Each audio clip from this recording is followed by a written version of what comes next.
It's that extraordinary mimic, the lyrebird. The sequence with the lyrebirds I particularly love because I have actually heard that going on.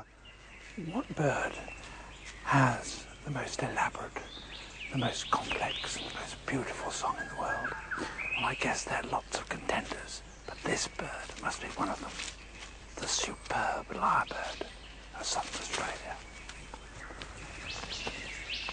To persuade females to come close and admire his plumes, he sings the most complex song he can manage, and he does that by copying the songs of all the other birds he hears around him, such as the kookaburra.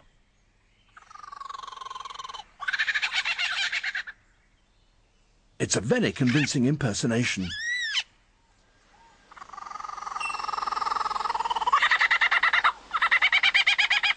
Even the original is fooled.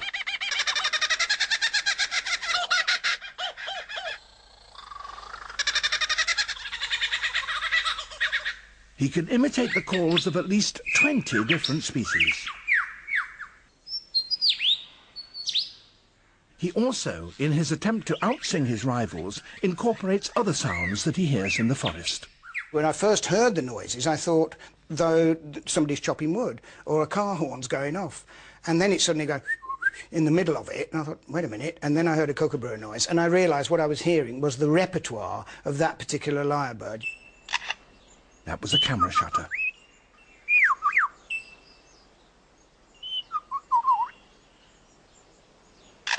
And again.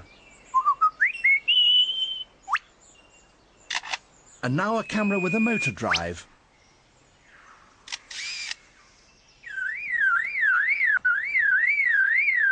And that's a car alarm.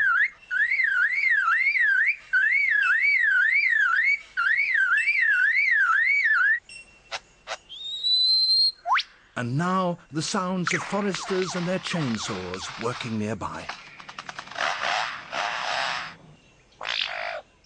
Each individual bird has a different repertoire, of course it does, you know, although certain noises do recur.